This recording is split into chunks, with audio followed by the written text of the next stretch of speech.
All right, welcome to another episode of ICU Doc Talk. I'm gonna do a mini episode. I think I'll start doing these like 10 or 15 minute.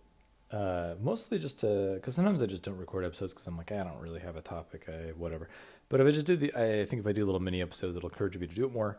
And my intent is to just review content that I've put up lately, like videos, and just like not review them, like expound on the concepts in the videos that I've made, like in the past week or two. I think that's what I'll use this little mini episode space to do.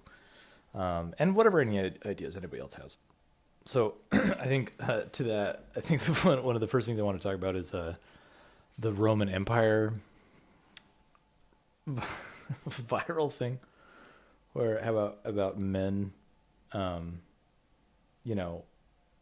how often do men think about the Roman Empire?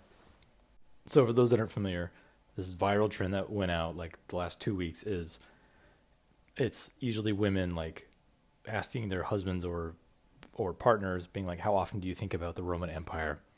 And the men always say, they like have this like glassy look on their face and they're like, probably every day or a few times a week. And then, their partner is like blown away, like, I cannot believe it's true.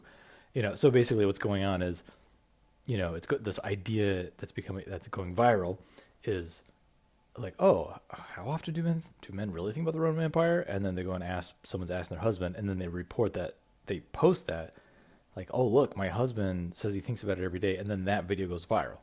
And then it's this positive feedback. More people will go and post, and then they post videos. So over and over again.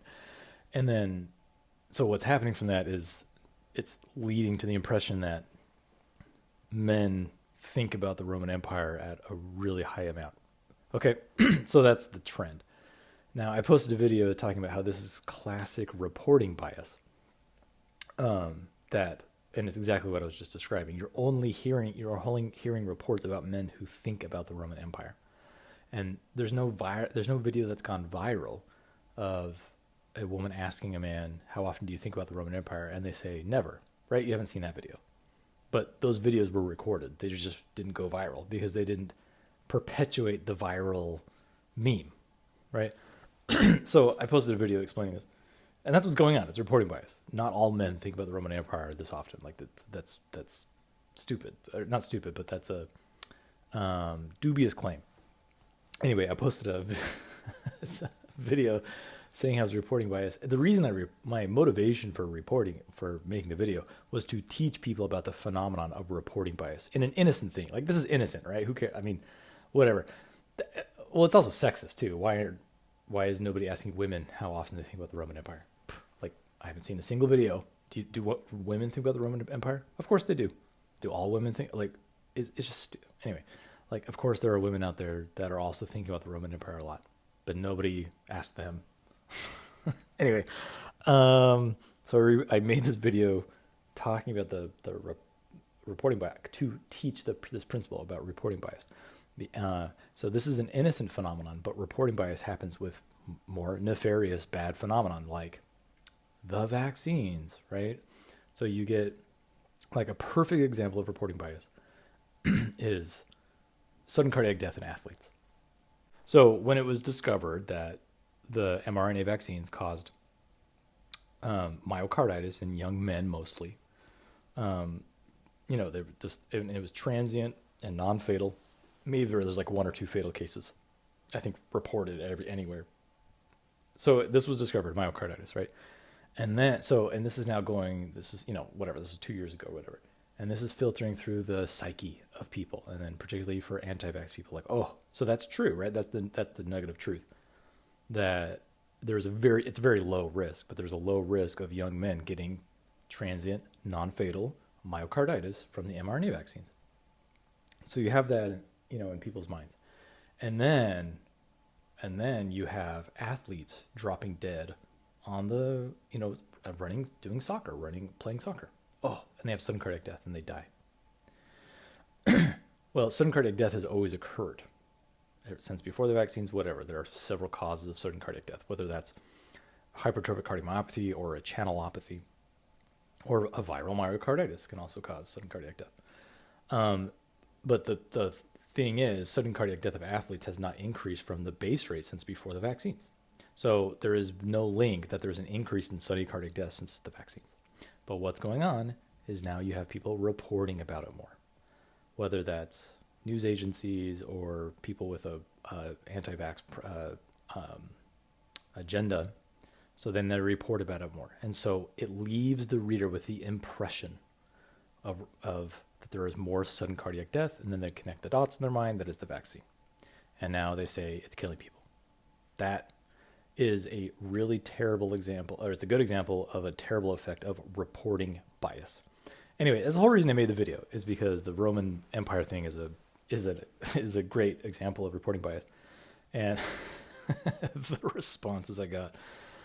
So I usually don't respond to trolls. I mean, I do sometimes. You probably, if you follow me, I do comment here or there.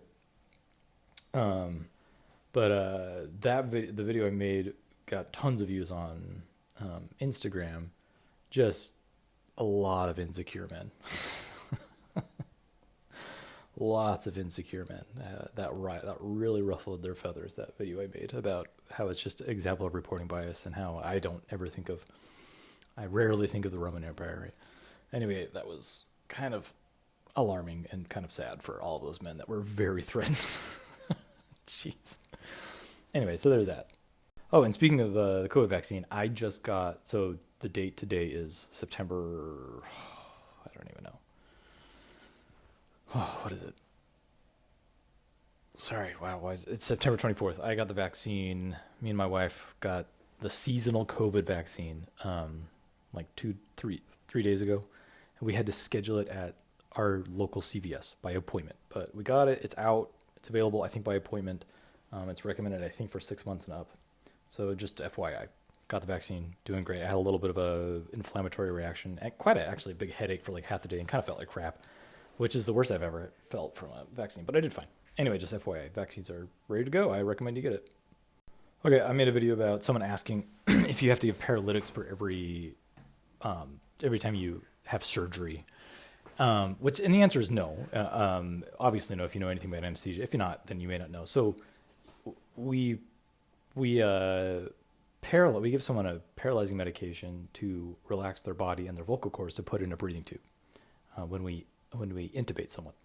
Now, do they need paralysis? Do they need repeat dosing of paralysis through the operation? It completely depends. It depends on what operation is happening. Sometimes the surgeon wants them completely paralyzed to relax their bodies so that they can work. So it's easy for them to do their work. Sometimes they don't need a paralysis at all. So we just leave the paralysis off, and we keep them anesthetized while they have a breathing tube, while they have surgery. But it's not necessary to have paralysis the whole time. Now, I have a very low threshold to reparalyze a patient because I want to make the working conditions as easy as possible for the surgeon. So if they're like, I need more paralysis, like, totally give it, because it's good for the surgeon, it's good for the patient, it's good for expedited surgery, and not just expedited surgery. A fast surgery is not as important as a quality surgery. As a surgeon has good surgical exposure, is able to work and get do their job, appropriately. Okay, I made a video about telling a story about when I was in residency at a trauma hospital, and a trauma patient came in. They probably had like a head injury or something. I don't remember. This was years ago. And they're intubated, and a neurosurgeon was doing a neurological exam on them because they hadn't had a head scan yet, right? But they weren't moving anything. They had no sedation on, and they weren't moving any cranial nerves or anything like that while we were doing a neurological exam. So that was concerning. And the question should always be asked, hey, what kind of paralytic was given to them when they were intubated? Because there's short-acting paralytics and there's long-acting paralytics. The short-acting paralytic is called succinylcholine. The longer, which lasts about 8 minutes. The longer-acting paralytic that is likely used in the field, almost certainly, is rocuronium. And at the doses that they give, it can last an hour or more. So huge difference in the duration of action, right? So as we're doing this neurological exam, the surgical resident appropriately asked, is the patient still paralyzed? And someone was like, no, we heard in report that the patient got succinylcholine.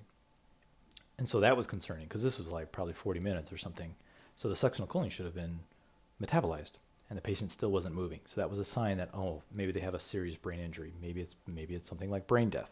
So that was concerning.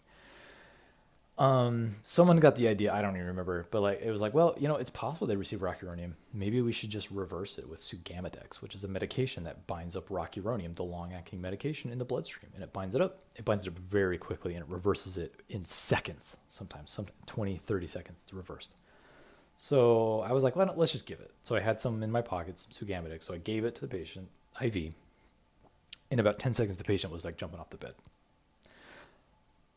So the reason I made a video about this, there's some lessons to be learned here. So the patient obviously had received long-acting rocuronium and not the reported succinyl choline. So where did that breakdown in communication come? I have no idea. Doesn't mean the EMS gave a wrong report. There could have been something was misheard.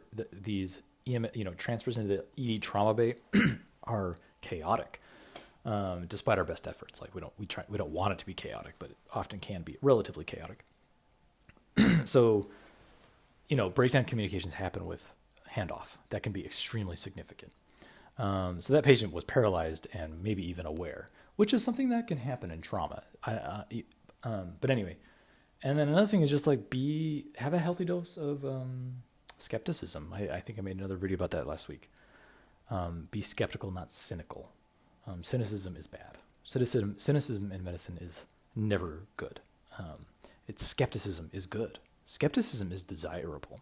And you shouldn't be offended if someone is skeptical at you. If you're a physician or a med student or a nurse or an MP or whatever, and someone's skeptical, asking questions. If they're doing it in good faith, which, hopefully they are, they're doing it, that's good that they're being skeptical. Asking questions. Okay, well, why? And asking specific questions, things like that. Skepticism and having a little baseline doubt is a very desirable thing as a clinician. So being a little skeptical, being a little, I'm not sure about that, and then just pushing back a little bit. Don't be afraid to hurt people's feelings. And you can do these things kindly. You can be skeptical in a kind way. See, that's where cynicism is way, way, way different than skepticism. Cynicism is bad. It's malignant. It's got bad intentions. So anyway, so that was a good lesson that I had learned from that, to have a healthy dose of skepticism, because in this patient, they got a brisk neurological exam, which, changed our management at that time. Last thing I'll talk about is I made a video about how there's this weird worship of corporations and people that make, there's this, it's in our cultural American myth that, corporations make they create jobs. You can't touch, you can't hinder corporations. You got to keep the corporate tax rate as low as possible, et cetera, and you'll hurt jobs. And it's so I made a video, I don't know, this analogy that worshiping corporations is for creating jobs is like worshiping a beekeeper for creating honey, right? It's people that create capital for corporations, not the other way around. And this dovetails with another video I made talking about BIR, which is how much overhead costs there are in healthcare for a private insurance company, for an insurance company. And for private insurance companies in the United States, it's about 17%. That's how much of the premiums that they bring in from customers, from patients. 17% goes to their overhead, their administration fees, for private insurance. For Medicare and Medicaid, it's about 2 to 5%, significantly lower, which is a large sign that there's too much overhead and too much of a bureaucracy overhead in private insurance, which goes against the myth of government and bureaucracy. There's this huge myth that bureaucracy is only relegated to the government, which is ridiculous. Bureaucracy surrounds us in everything we do, right? It's entrenched in corporate America, and we have bureaucracy literally everywhere we go. Anyway, that's just a little recap of some stuff I made this week. I think let me know if you'd like this. I'll do these little mini episodes it's super easy. It takes me just a few minutes, it's very easy for me to upload, so it's not a big deal. Anyway, I will definitely have a real episode up next week for sure. I know I will. So see you then.